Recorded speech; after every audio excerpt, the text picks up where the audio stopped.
You're listening to The Globalist, first broadcast on the 19th of September 2024 on Monocle Radio. The Globalist, in association with UBS.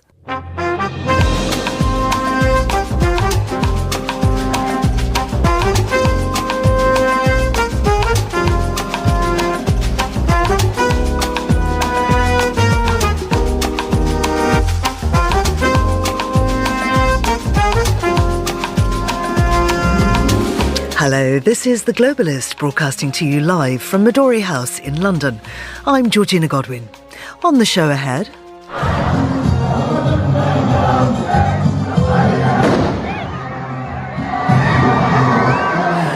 Following Tuesday's explosion of pages belonging to Hezbollah in Lebanon, walkie-talkies linked to the militant group blew up yesterday.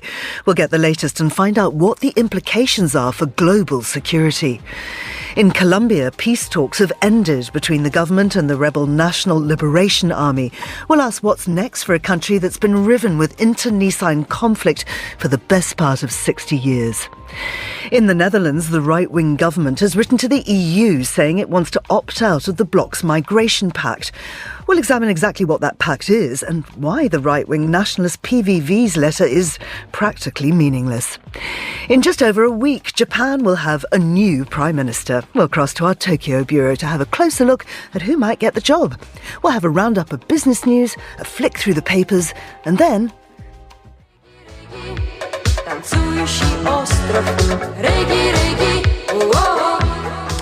What's that, I hear you ask? Why? It's synthesising the Silk Roads, Uzbek Disco, Tajik Folktronica, Uyghur rock and Crimean Tatar jazz from 1980s Soviet Central Asia, of course.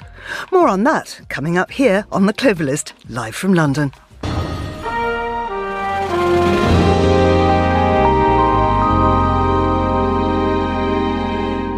Further explosions have detonated in Lebanon. On Tuesday, more than 2,800 people were injured and 12 killed by exploding pages owned by members of Hezbollah. And yesterday, a second wave, this time targeting walkie-talkies belonging to the Iran-backed militant group, took place. Well, joining me is Layla Milana Allen, who's Monocle's Middle East correspondent. Layla, I wonder what you can tell us about these latest explosions. Well, the explosions that happened yesterday came again completely by surprise. And it's really, one can't overstate how much of a shock this has sent across Lebanon. Yesterday, people were gathering for the funerals of those who were killed the day before in the pager attacks. And suddenly more explosions started to go off. There is video footage of several of these funerals happening in the Hezbollah area of Beirut, and suddenly there are blasts in the middle of crowds. It does appear that these are walkie-talkies, which, again, another communication device that seems to have gone off. And it's clear from the fact that all people who carried these pages were told that they should immediately dispose of them, but weren't told about any other communications devices. So that makes it clear how shocking this was. And also, these explosions seem to be larger. Twice as many people, 21 so far, died yesterday as died the day before. So at the moment, everybody's terrified of pretty much any device they're holding. People are scared to text their family members. They're afraid to try and find out if people are okay. And there were several other devices that went off yesterday as well, including, it seems, home solar panels. So this wasn't limited to just the one batch of pages, as it seemed originally the day before yesterday.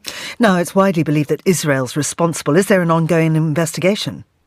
There isn't yet at the moment. At the moment, everybody is just trying to see what they can do to essentially stop any more explosions happening. Now, Israel thus far hasn't taken any responsibility at all. The timing of this is all very odd. The day before yesterday, at 5 o'clock in the morning, the Israeli War Cabinet suddenly issued a statement saying that they had updated their war goals. And a new goal had become to return the roughly 40,000 displaced residents from northern Israel who have been evacuated because of the ongoing attacks over the border there. And then during the day, these pages started to go off. Yesterday, Israeli Prime Minister Benjamin Netanyahu made a very brief statement, only saying his only commentary on the attacks was, "We are determined that we will return residents to northern Israel by any means." There hasn't been any further commentary. Now, one of the reasons that might be the potential illegality of these attacks, for several reasons that I can go into. Mm-hmm. What are those reasons? Yeah. So, under international law, you firstly cannot assume that anybody associated with a combatant group is somebody who's a target. So, for instance, at least 2 children have been killed in these attacks. Now, it seems that what's happened is that children had picked up pages when they were going off. It seems that messages went off and children picked them up, as did other people, and they then exploded. Now, there are horrific injuries as a result. People have lost eyes, they've lost organs, people are turning up at hospitals with their intestines spilling out, people have lost their genitals. Many of these people don't appear to have been Hezbollah fighters. Some were working in hospitals, some were administrators. Now, the second issue is if you can't know for sure who you are attacking, that's called an indiscriminate attack. That's also illegal under international law. So the fact, firstly, that non-combatants seem to have been injured in this, and secondly, that whoever perpetrated this, which of course most people suspect was Israel, means that it's a completely indiscriminate attack because they couldn't control where and how these explosions would go off. There were explosions in markets, which jeopardized other people in the market. There were explosions in cars, which meant cars were suddenly out of control, jeopardizing other people on the road, and so on. Both of those things would make these attacks illegal under international law. So thus far, while everybody does suspect that Israel was responsible, there has been no responsibility taken. And Israel in the past has not taken responsibility for many attacks conducted under means of espionage, including, of course, the assassination of the head of Hamas just a few weeks ago in the Iranian capital, Tehran. Leila, do stay with us because it's not just in Lebanon that devices might explode. To find out what this means for global security, we're joined now by Dr. Sally Leavesley, who's Managing Director of New Risk Limited. Sally advises companies and governments on security. Is this a new frontier in modern warfare, Sally? I mean, now that we've seen it's possible to manipulate and weaponize seemingly mundane systems such as communications networks, will it redefine the rules of conflict? It's unconventional warfare, and in a situation we're seeing worldwide where combatants don't wear uniforms. So the community, so sadly in this recent situation, the community and children will be affected. The problem with the type of explosives that is being used is that they're extremely powerful, but this is nothing new. So people shouldn't see this as an amazing new type of warfare because terrorists have been using it in aviation for many years. Everyone will be familiar with the underpants bomber, the shoe bomber. This particularly extremely energetic explosive is very dangerous on planes, and so it's used. So what's happened is an alleged nation state is using terrorist devices against people they perceive as terrorists. And what sort of explosive was it? And would it have been put in the devices at the point of manufacture?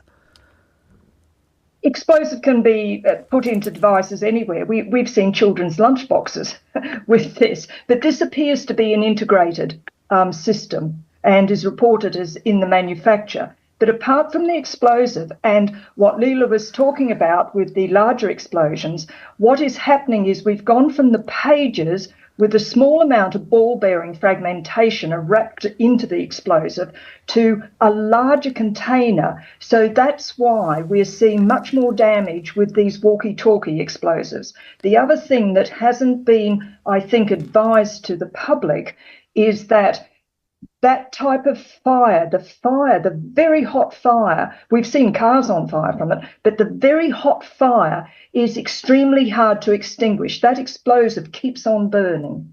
So let's return to what you were saying about airlines. What are the threats to airlines and what can they do to combat this?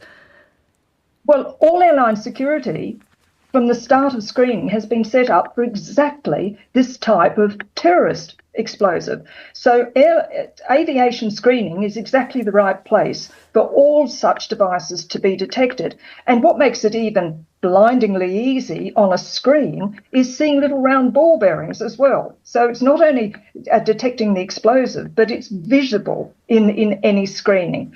The problems for airports will be considering people who may walk in unknowingly into the front halls of airlines before they are screened.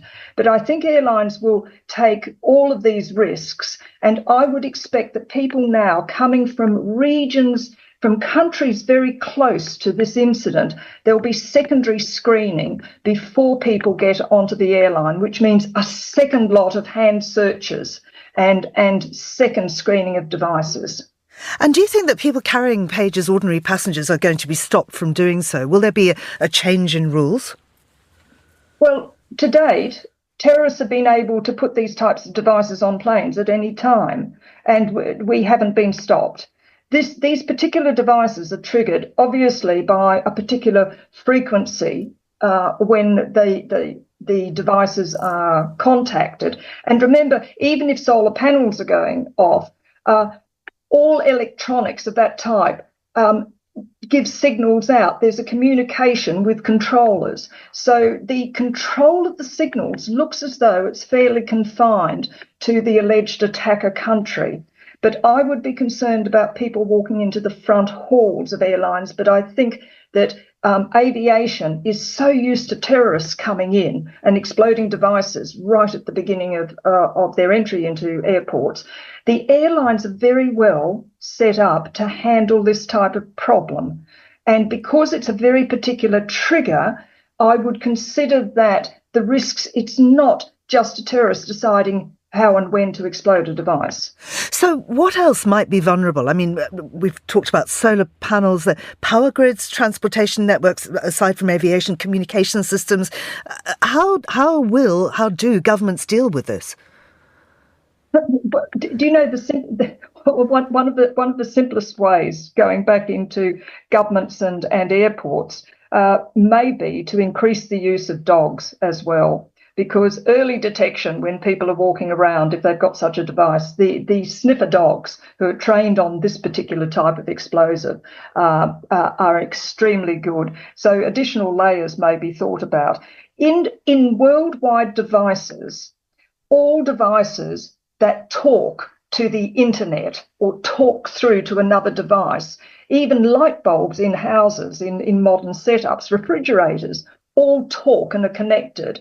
So being able to use the batteries and overheat the batteries can cause fire and significant problems. But it's a little different to this one. This one's got fragmentation, which means there's an explosion of ball bearings. And I think that's why you're seeing such horrendous injuries in people. And just finally, Sally, I mean, how worried should the rest of the world be? This is a confined, it's unconventional warfare that allegedly is being controlled by a nation state that has no interest in indiscriminate killing of passengers in airlines and elsewhere. The worry should be, we've been told that there are 5,000 pages, for example, of which 3,000 have been initiated.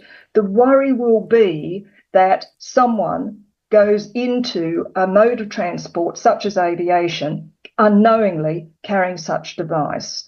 The worry also should be that people trying to dispose of devices, if they try and dispose of them by taking hammers to them or whatever, they certainly will cause a catastrophic little explosion. Dr. Sally Leavesley, and before that, Monocle's Layla Malana Allen. Thank you both very much indeed. This is The Globalist.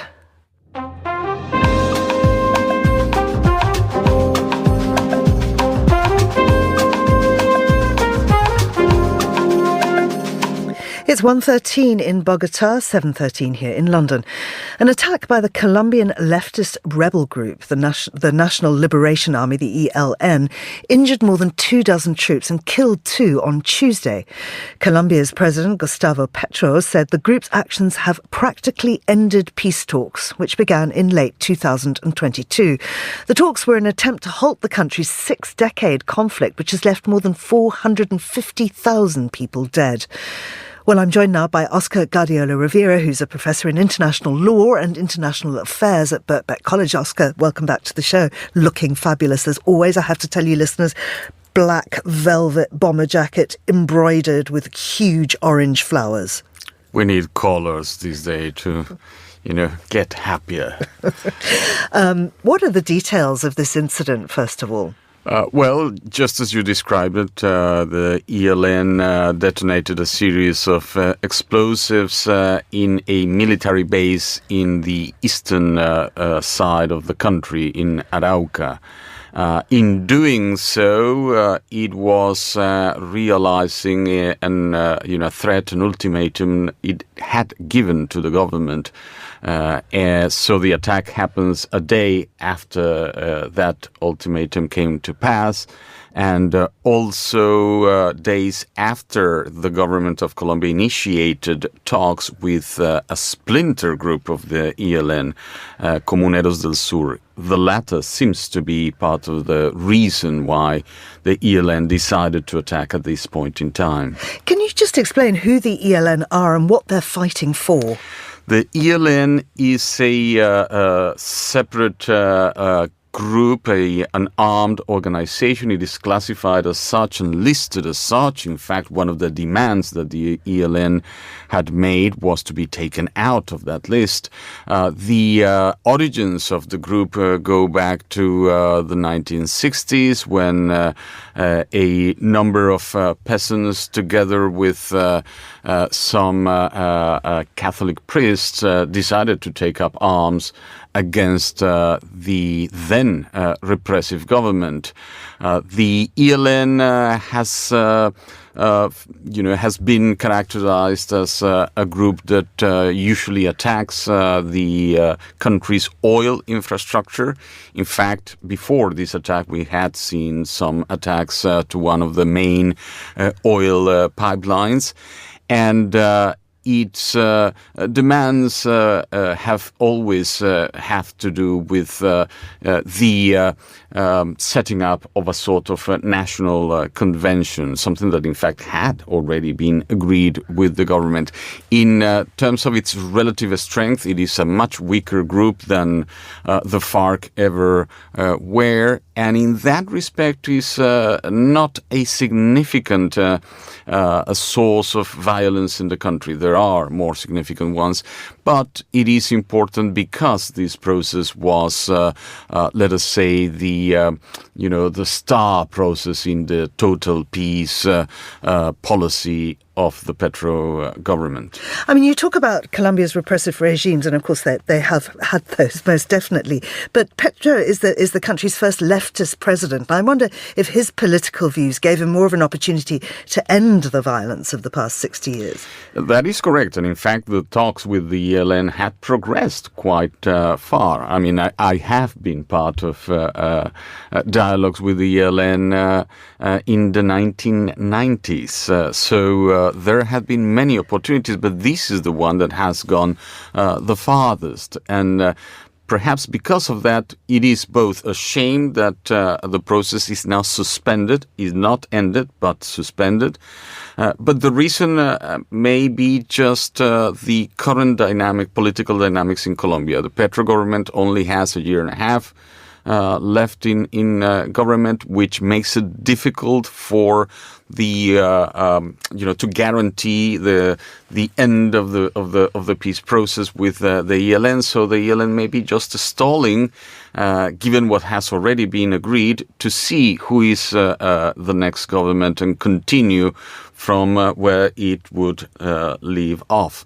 The other reason is, as I pointed out before, that the ELN is now divided. There is a group in the south, in the department of Nariño, that is in serious peace talks with the government. It is very likely those will actually reach a happy end, and that might be the other reason why the ELN decided to attack now.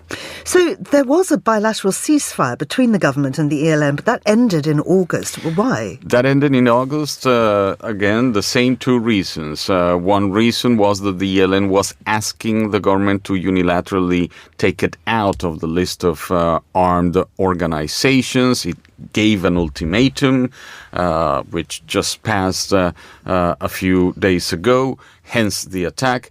The other point was precisely this internal division in the ELN. So the ELN is kind of putting pressure on the government not to continue peace talks with that splinter group, which the government, of course, has decided to do. So what happens next? There are two scenarios. Number one, a definitive end to the peace talks. That's not what we have heard. So scenario number two is where we are, a suspension of the peace talks, and the government is asking the ELN for an unequivocal gesture of peace, which might be precisely another ceasefire to continue the peace process, which, as I said before, has gone very far indeed. It is very close to completion, but of course, as negotiators know, it is precisely when you are very close to, completing a negotiation process when it is at its most dangerous state. Oscar, thank you very much indeed. That's Oscar Guardiola Rivera there. Now, still to come on the programme, we'll cross to Tokyo for the latest in the Prime Minister race. Then we go dancing in Uzbekistan. Танцующий остров, реги, реги, о-о-о. Реги, реги, так просто попасть. This is The Globalist. UBS is a global financial services firm with over 150 years of heritage. Built on the unique dedication of our people, we bring fresh thinking and perspective to our work. We know that it takes a marriage of intelligence and heart to create lasting value for our clients. It's about having the right ideas, of course, but also about having one of the most accomplished systems and an unrivaled network of global experts. That's why at UBS, we pride ourselves on thinking smarter to make a real difference. Tune in to The Bulletin with UBS every week for the latest insights and opinions from UBS all around the world.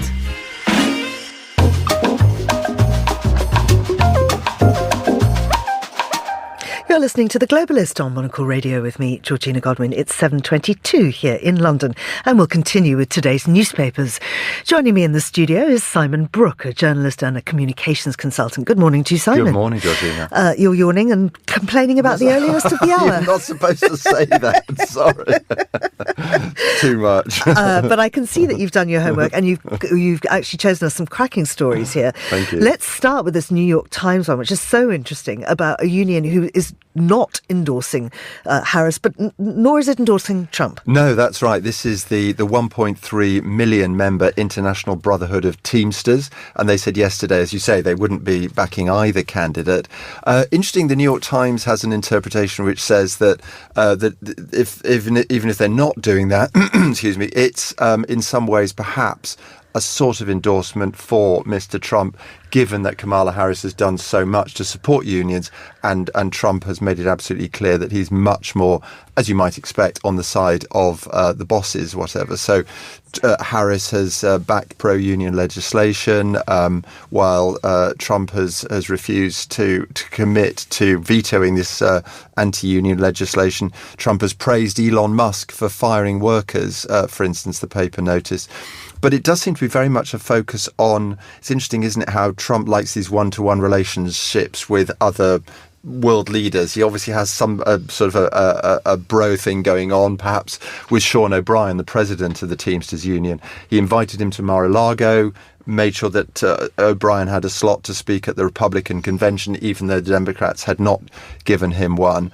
But even then, there's a sort of division really within the Teamsters. I mean, the polling suggests that the real sort of confusion about where members stand between the two presidential candidates. And interestingly, the New York Times points out that the Teamsters National Black Caucus, plus half a dozen Teamsters locals and other groups, have endorsed Harris over Sean O'Brien's objections. So what's the effect on Harris's campaign momentum?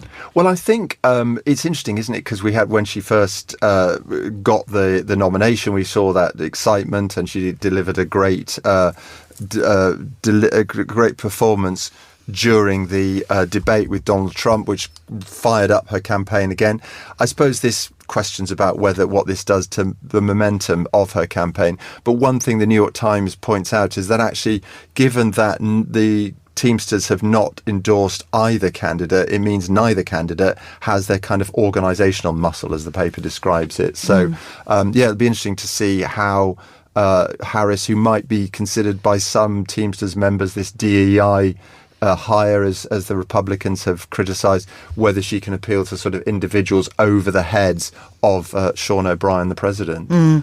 Let's turn to Reuters now, which is running a story about how Europe must prepare to meet Russia militarily within 6 to 8 years. Yeah, I mean, frightening prospect, really, isn't it? But Andreas Kubilius, who is the former Prime Minister of Lithuania, which Reuters notes is, of course, Russia's neighbour. Kubilius has been a long-time critic of Russia, is now in his new position as EU defence, the first EU defence supremo, which he'll be taking over shortly, has called on the EU to really increase spending. He reckons that in the decades since the financial crisis, there's a shortfall of some 1 trillion euros, so a lot of money here. And defence ministers and NATO generals agree that Vladimir Putin could be ready for confrontation with NATO and the EU in 6 to 8 years, he says, as you point out, which is frightening. Very much Kubilius's approach is going to be about pragmatism. It's about quick decisions rather than ambitious decisions as well. So moving quickly. But as Reuters points out, there's this tension, of course, because EU national governments are going to be a bit wary of how much power they should give the EU centrally over their defence budgets, over their defence strategies, because this has always been very much a national opportunity, really, for them to work on. Absolutely. Let's go to Brazil now. And that, of course, is the first country to completely ban Twitter. But they seem to have, or X, I suppose we've got to call it. Remember, yeah. They seem to have found a way around it. Yeah, interestingly, exactly this the whole world watching this ban, wondering where this leaves not just the tech companies, but also the governments who want this regulation. So it looks like that X has temporarily restored Brazil, service in Brazil. Some accounts, there's technical ways of doing it, whatever. The app is partially accessible after the company switched third-party cloud providers, according to the FT. What's interesting, I think, about this is that the response from X to this situation has been very sort of conciliatory. It's described rather than a sort of triumph, yay, we're back on air again. According to X, this is an inadvertent and temporary service restoration to Brazilian users, which will be ended soon. And X has made it clear that it is speaking to the Brazilian government. So it's difficult to read it, really. As I say, I think there's a shot over the bows of the Brazilian authorities, also other governments, judiciaries who might be looking at this. But at the same time, they do seem to be wanting to keep some dialogue open between themselves and the Brazilian government. So I think it's, look, we can do this if we want to. We can get round you. But meanwhile, let's have a nice, serious, sensible conversation about this. Now, of course, X is owned by one of the wealthiest men in the world, a man who could buy anything at all that he wants. And indeed, he might be interested in perhaps Winston Churchill's false teeth.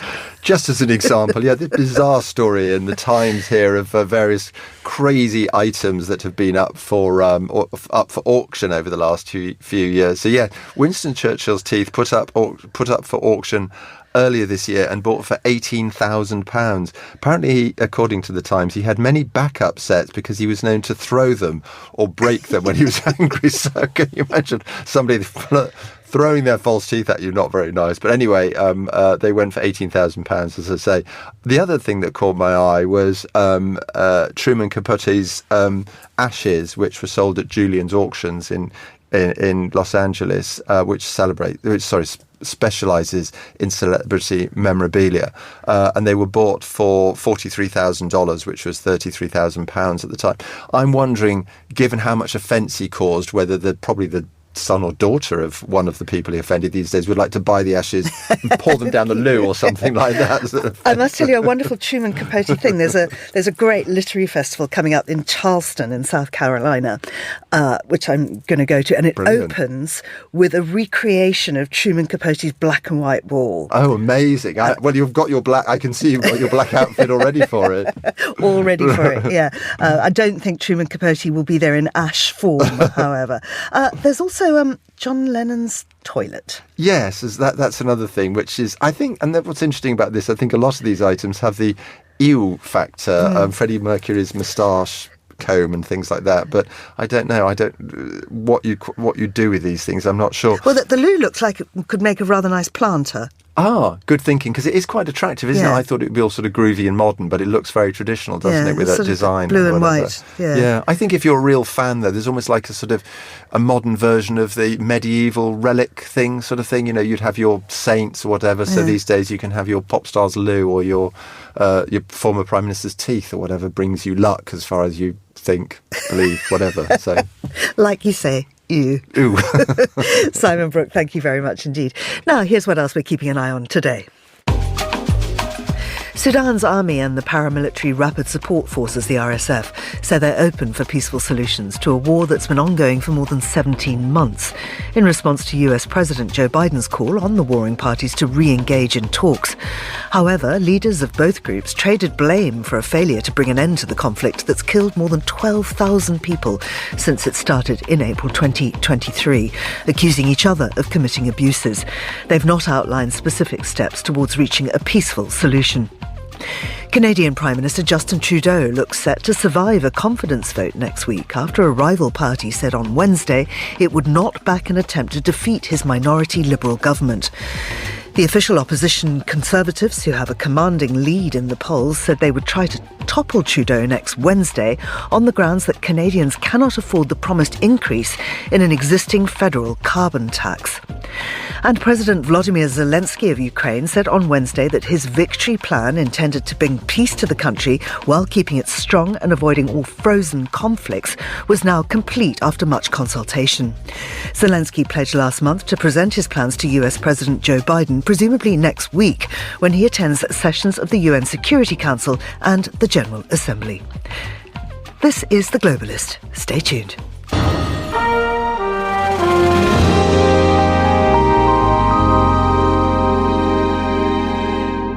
In the Netherlands, the government, led since July by Geert Wilders of the right-wing nationalist anti-Islam PVV party, says it wants to opt out of the European Union's pact on migration, though it's not pushing for this to happen immediately. Well, I'm joined now by Stefan de Vries, who is European Affairs correspondent, Euronews and BNR News Radio, joining us from Strasbourg. Stefan, many thanks for coming back on the show. Before we get into what the government actually said and how the EU has reacted, I wondered if you'd remind us of exactly what the EU rules are on migration. Well, the EU rules on migration are pretty complicated, actually, because there are many mistakes or differences on the definition alone. What is migration? Of course, the most complicated issue or the hot topic in European politics is not necessarily migration, but more asylum seekers. Now, asylum seekers, they make up only about 10% of the number of immigrants coming to Europe. And so the rules are basically very simple. You have to, if you come from outside the European Union and you want to apply for asylum, you have to apply in the country where you arrive first. These are the so-called Dublin agreements. They have been in place for many, many years, but they are not really working very well. So many asylum seekers come into one country, arrive, for instance, in Italy, and then are able to go to Germany or to Sweden, and there they ask asylum. And in theory, the country where they ask asylum, if it's not their first country of arrival, that country has to send them back to the country where they did arrive. Now, the system doesn't really work. The European Union has agreed on a new asylum and migration pact that will come into force within the next 2 years. But in the meantime, many European countries are now ruled by populist nationalist governments who made asylum and migration one of their main issues, and these topics, they work very well in the polls. So you see many countries that now have made asylum or the limitation of asylum one of their main topics, which is also the case in the Netherlands. So the current EU rules, they should be in theory they are enough to handle asylum seekers in Europe, but it doesn't really work well, and that's where the populist parties come in. So what did the letter say to the EU? It was the Asylum and Migration Minister, Marjolein Faber. Yes, Marjolein Faber is from the right-wing party, the PVV, and actually the letter is quite peculiar because it doesn't say anything. When the government took office in July, it said that they would implement the most severe asylum politics in history of the Netherlands, and they would opt out of the EU treaties. Now, opting out is something that is very technical. Basically, the UK had many opt-outs, but now the European Union has opted out the UK after Brexit, of course, and the only country that has an opt-out, which basically means that you are allowed to have an exemption of the rules in the treaty, is Denmark, and that is an opt-out from the 1990s. Now the Dutch say we want an opt-out from the treaty, but actually you cannot opt out of the current treaty, and it is so. We're now talking about the Treaty of Lisbon, of course, which is the founding treaty of the European Union that's currently in place. There's no talk about a new treaty at all. So what the Dutch government yesterday did is they sent a letter to the European Commission. They wrote, we should be back in charge of our own asylum policy. That's what the minister wrote on X, on Twitter. So everybody thought, okay, now the Netherlands is going to opt out. But if you read the letter, it basically says that the Netherlands wants to apply for such an opt-out only if all European countries move to a major new treaty somewhere in the future. The thing is, there are no talks on such a new treaty currently underway at all. So it is a strange letter. Also, it is not the European Commission who decides about a new treaty. So the letter had no.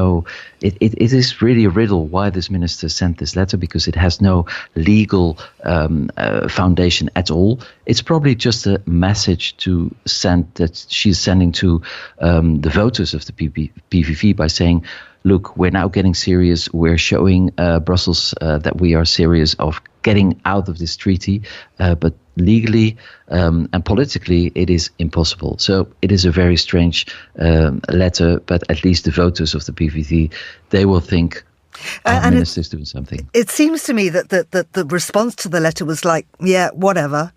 Exactly. Yeah, that's quite interesting. The European Commission came up with a very phlegmatic or stoic response within a couple of hours. They said, we are happy that the Netherlands will respect the new asylum pact, and indeed whatever next issue.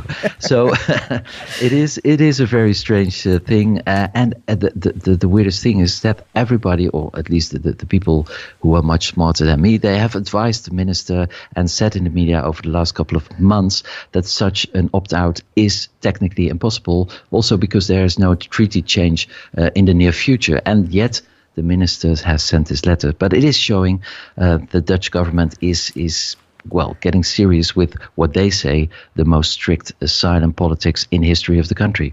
Thank you very much, Stefan. That was European Affairs correspondent Stefan de Vries. You're with Monocle Radio.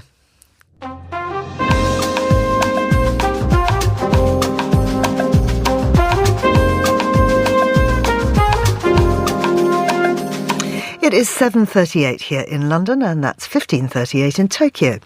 The LDP has governed Japan for the most part of the last 70 years, but the party is about to get a new look. Following Fumio Kishida's announcement that he will not stand again, on the 27th of September, lawmakers and 1 million grassroots members will vote for a new president of the party who will automatically become Prime Minister. And, as a couple of new polls show, the race is too close to call. Let's get the latest on this with Fiona Wilson, Monocle's Tokyo Bureau Chief. Fiona, how does the afternoon in Tokyo find you? Well, it's been absolutely boiling here, so perfect timing to be campaigning. Not. It's definitely a good day to be in the air conditioning. How does this vote work? Yeah, well, it's a very sort of complicated process. And you have to remember that this is an unbelievable machine, the LDP, as you say. They've been in charge for most of the last 70 years. They were absolutely dominant. They have been absolutely dominant. But the last year has been a really tough year for them, with Kishida, the current Prime Minister, battling scandals, very low polls. So when they opened the doors to a new president, 9 people came forward, which is they haven't had that many for years, that many candidates. So what you have is the first round, is you get the people in the party, the members of parliament, the members of the Diet. They have half the votes. The other half is the million or so, as you say, members of the Liberal Democratic Party. That's the rank and file, the people out in Japan. They get half each. And then if nobody gets 50%, and with 9 candidates, I think that is probably going to be very difficult, then you have the runoff, and it will be 2 people duking it out. So who, in your opinion, and in the opinion of the polls, are the top candidates? Who is, say, the top 3 we should be looking at? Yeah, it's quite quickly emerged that there are 3 really strong candidates. Shigeru Ishiba, I think it's the 5th time he stood as leader. He's 67. He's been a defence minister, absolutely solid. He's popular with the public. He's not so popular within the group who are in the Diet, his sort of colleagues in the party. So that may work against him. It's hard to say. That has in the past been his kind of Achilles heel. Then you've got Shinjiro Koizumi, completely different. He's the son of a very charismatic prime minister in the 2000s, Junichiro Koizumi. He's only 43. He's a surfer. He's got a degree in political science from Colombia. He's married to a TV presenter. Very different kind of politician. And then you've got Sanai Takaichi, who came up, a bit of a dark horse. She's economic security minister, generally described as hawkish, firebrand, none of them very complimentary, but she is sort of a natural heir to Shinzo Abe, who was the prime minister who was assassinated in 2022. She's ultra conservative, and she seems to be, I hesitate to compare her to Liz Truss, but she seems to be quite popular with the rank and file and is less popular with the general public. So the question is, would she, if she did very well with the rank and file and become the leader, how would that play out in a general election across the country? And I wonder if they have marked differences between them in terms of foreign policy. Yeah, I think, Sanai Takaichi, she is, as I said, she's ultra conservative. She has this whole bag of views you would expect, tough on China. She would be quite a proposition. And she's very conservative on all sorts of issues, such as this law that there is in Japan that a family can only have a single surname, which means that women have to take maybe the name of their husband. Now, this is a bit outdated, and Ishiba and Koizumi both think this should be changed. And curiously, Takaichi, our lone front runner who's a woman, is against it. She wants to leave things as they are. So that's kind of where she is. Koizumi's been very, very vague on policy, and honestly, I think that is probably quite wise. I don't know how to say it tactfully, but he's not a sort of intellectual heavyweight. And he brings the good looks and the charm, but policy detail, no. So who knows what he'll do? He keeps talking about modernising the LDP, and just by being a younger, a good-looking face, he will. And Ishiba is, everyone knows him. He's been around forever, and he's the sort of he supports Taiwan. He's very, very much in favour of Japan supporting Taiwan. He's talked about the creation of an Asian NATO. But he's always been his own man. He doesn't quite fit into this. He's not ultra anything. He's a sort of centre of the LDP, and which is what a lot of people like about him. And he is the safe pair of hands. Either of the others would be a bit of a riskier proposition, I would say. What are the polls saying? Well, that, I mean, as you say, people are saying it's too close to call at the moment. I mean, it depends which poll you look at. Ishiba is always just ahead in most polls with the public and with the LDP rank and file. Takaichi has been creeping ahead in some polls with the members of the party. Although I think many kind of pragmatic politicians will realise she is not going to be so easy to sell to the general public. Koizumi does quite well, but generally he's coming in third at the moment. I think people, they admired his dad, but he's like the fourth generation of his family to have the same seat. He's inherited his seat. He was an environment minister 2009, said a few kind of unfortunate things about climate change needed to be sexy and cool, which I think most people thought not really, it just needs to be dealt with. So he's a very different kind of candidate, but he's generally trailing these other two. But I think when it comes to the runoff, honestly, I think it could be a Koizumi-Ishiba runoff. Fiona, thank you very much indeed. That's Fiona Wilson there, Monocle's Tokyo Bureau Chief. And this is The Globalist on Monocle Radio. UBS has over 900 investment analysts from over 100 different countries. Over 900 of the sharpest minds and freshest thinkers in the world of finance today. To find out how we could help you, contact us at ubs.com.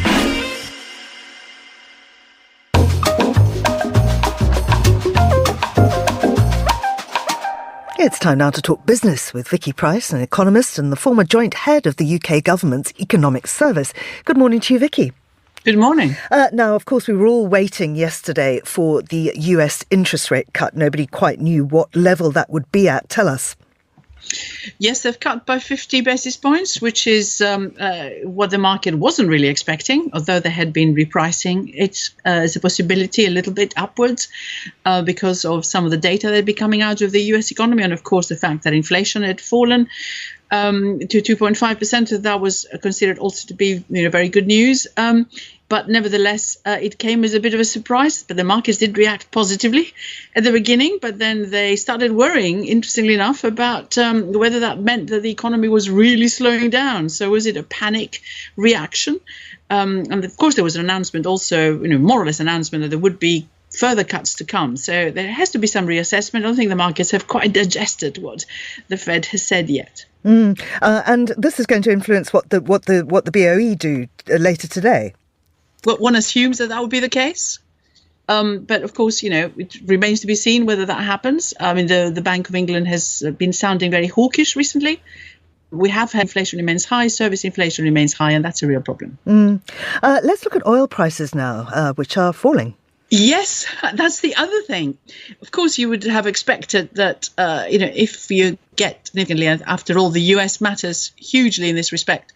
And it influences, of course, what happens elsewhere. And you get the economy perhaps doing better than we otherwise would have done without those cuts in rates. You'd also expect perhaps other markets to do well. It's true that gold has gone up, but oil, unfortunately for the oil producers, has not. It's come down a little bit because there is still concern about what it actually means. Does it mean weak US demand, as we've seen already happening in the energy sector? And of course, China continues to show weakness, and that has affected the market. So we've seen oil prices, in fact, come down. Now, of course, there are other counter factors to this. Whatever is going on in the Middle East is still weighing heavily on people's expectations. But nevertheless, on balance, what we've seen is that oil prices have fallen, and that this may not last. Depending on what happens, of course, between Israel and the countries around it. And that's one of the things which is overshadowing the markets. Let's go back to a real problem company, and things just aren't getting any better for Boeing. Yes, I mean, Boeing is interesting and worrying at the same time.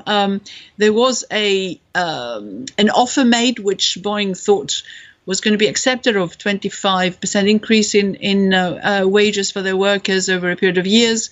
And that was put to the workers by the union, and they rejected it. So a strike has started. So we're now talking possibly now a week. of strikes having happened. And what Boeing is doing is hoping it can have discussions again. The workers were asking for about 40% increase, but it's starting discussions again and hopes to resolve it. But what it's done in the meantime, things we've learned through COVID, it's furloughed a number of people in management positions and elsewhere in executive roles for a while. In other words, paying them less than their full wages while that strike happens in order to cut costs. So it's something that we've seen happen before. It's very surprising to find this happening in known COVID times. Although, of course, what COVID did was get us all used to working from home, and now many people just don't want to go back to the office. It's a big divide, isn't it? A huge divide. I mean, we've seen some of the big, interestingly enough, tech firms, Google, etc., wanting workers to go back full time. We've seen a number of governments trying to do the same. We've seen that here in the UK, or we certainly saw that during the Conservative Party rule. Well, now it's slightly laxer, but nevertheless, people are encouraged to go back because HR departments can't really monitor what they're doing. That trend is happening in some areas, but there's huge resistance. There's now talk, of course, of 4-day week, compressed hours. But what we do know is that it's flexibility that works.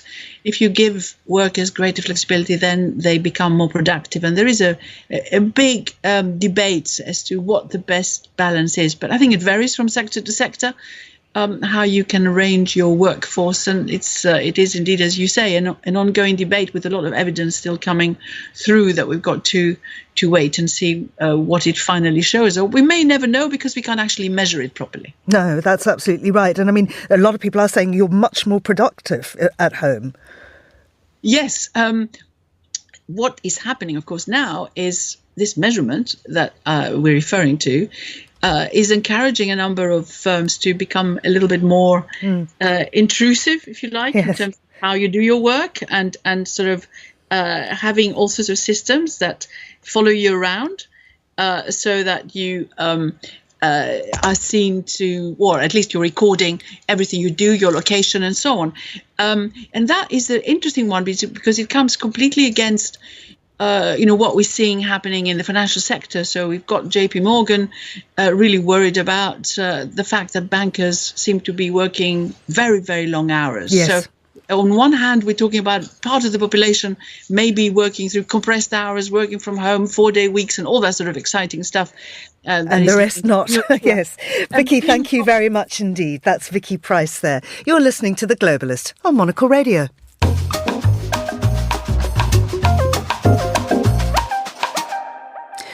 Now, how much do you know about Uzbek Disco? Well, a new compilation by Ostinato Records will give you an explainer on it. Synthesizing the Silk Roads, Uzbek disco, Tajik folktronica, Uyghur rock and Crimean Tatar jazz from 1980s Soviet Central Asia is the title of the impressive anthology. Monocle Radio's music curator Fernando Augusto Pacheco spoke with Vic Sohoni, founder of the label, on how this oddly named compilation came about.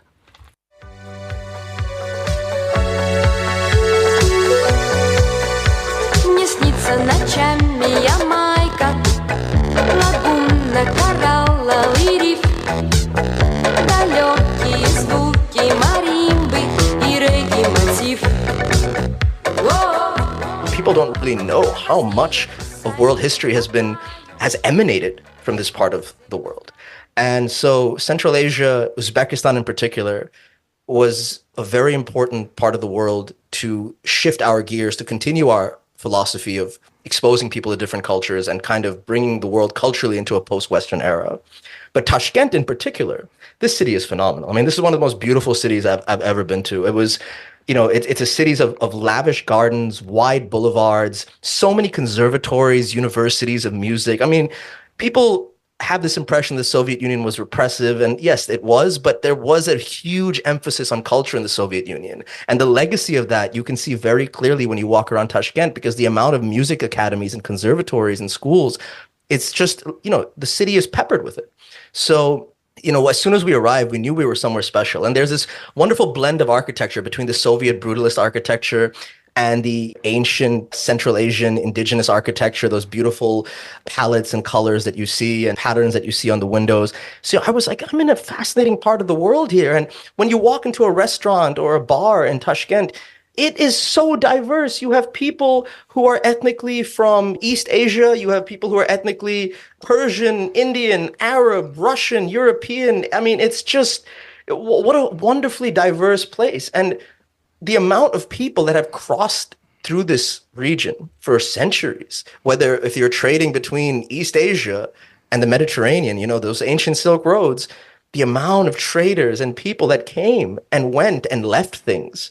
So the music is a wonderful, wonderful blend of Europe and Asia, of Turkey, of Iran, of India, of China, of Russia, of so many parts of the world. And they all meet here. And I hope this album, the idea was to introduce people to the music, which is phenomenal, but also to say, you might want to check this part of the world out because it's coming back in a big, big way.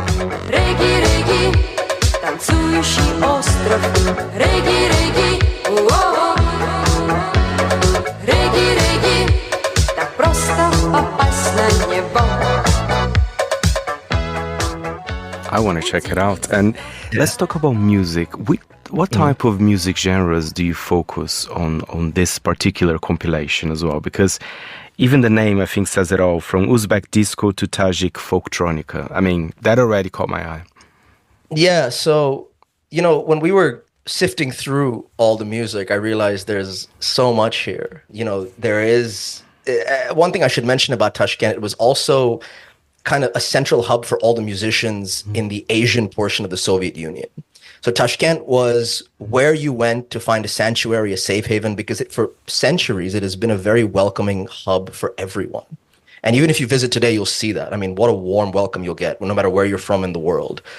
And so musicians found a very welcoming and fruitful sanctuary there. So you had musicians from neighboring countries like Tajikistan, Kazakhstan, even from China. We talk about the Uyghurs from the Western China, we see it brought up in the news a lot these days.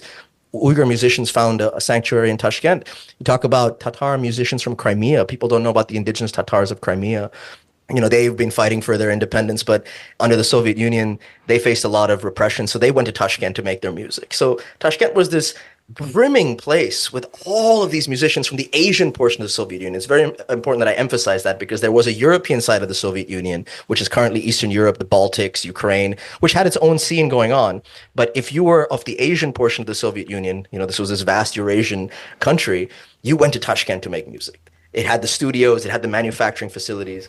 So you can imagine the amount of genres. It's almost genre defying. I mean, you have disco, what we would classify as disco. You have, traditional folk music played on a synthesizer and made with drum machines to make it a little more electronic for the 1980s. So you have that kind of genre. You have rock and jazz and funk music. The Uyghur track to me was, still today when I listen to that, it's one of the most addictive tunes. You listen to the very last track on the album by Ismail Jalilov, a beautiful acoustic that breaks out into this jazz. You listen to one of my favorite tracks on the album, Bunami Bu, which means What's This, which is like a heavy Soviet dance track. I love this tune by Original, the band, right? Yes. Wow. It is such a heavy dance track. I mean, so, we can sit here and say this is disco, this is jazz, this is funk. You ask the musicians, they're like, I don't know. I mean, this is just the music we were making. It doesn't even have a name. We unfortunately have to give names to things that are nameless, that are ethereal, that are just, we can't even classify it. So I wrote it down in my notes, space disco. That's how I felt, but could be. It's definitely, I mean, and you think about how they were making music, where they were making music, the philosophy, the driving force behind their music, and you realize that this was something very special happening at a very special time by the youth of the Soviet Union in the 1980s. Just prior to its fall, there was something happening amongst the youth that made them produce this very, I wouldn't even say it was the whole 80s. It was a very specific, the late 80s era where there was a call actually, because so many disco clubs existed in the Soviet Union. They were sprouting up all over the Soviet Union, and the propaganda and ideology departments had a little bit of a fray with them to say, okay, you can do this, but you have to be like this, and we want to control a little bit, but we can't control everything. But these disco clubs took a life of their own. They became places where youth went They drank, they danced, they had parties. It was phenomenal to even read about or to interview musicians about.